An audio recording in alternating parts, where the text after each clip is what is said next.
কি অদ্ভুত, তাই না? মোমবাতিটা নিজেও জানত না যে তার বুকের গভীরে গোপনে জড়িয়ে রাখা সেই সুতোটাই একদিন একদিন তাকে নিঃশেষ করে দেবে।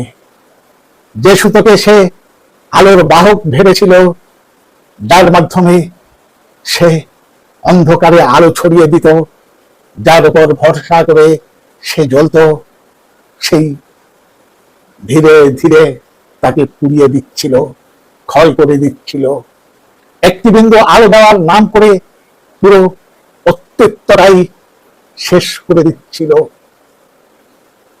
মোমবাতির মতো আমরাও আমরাও অনেক সময় বুকের গভীরে ধরে রাখি কিছু অনুভূতি, কিছু সম্পর্ক, কিছু মানুষ।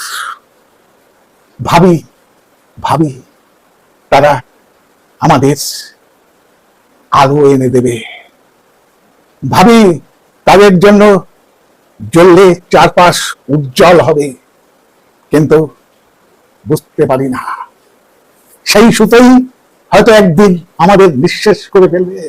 আসলে সম্পর্কের কিছু সুতো থাকে যেগুলো কেবল আলো দেয় না, তাপও দেয়, জ্বালাও দেয়, তবু আমরা আঁকড়ে ধরি। আমরা মনে করি এই আলো না হয় একটু পোড়াক, তবু তো আলো।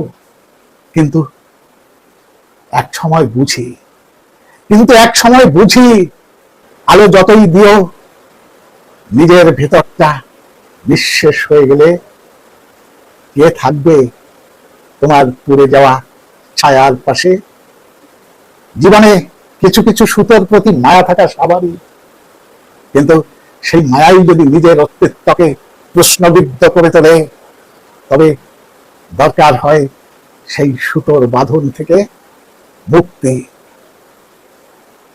মোমবাতির মতো নিঃশেষ হইও না, মোমবাতির মতো নিঃশেষ হইও না।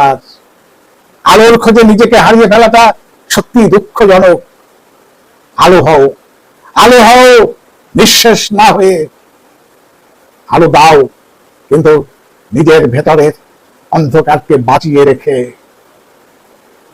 ভালোবাসো, কিন্তু নিজের হৃদয়টাকে ভালোবাসা দিও। অথবা সব আলোর পেছনে দৌড়াতে নেই, কিছু আলো কেবল পুড়িয়ে দেয়, কিছু আলো কেবল পুড়িয়ে দেয়। আজ এই পর্যন্ত, আবার দেখা হবে পরবর্তী কোনো এপিসোডে। ততক্ষণ লক্ষ্য রেখো রাত্রির সংলাপে।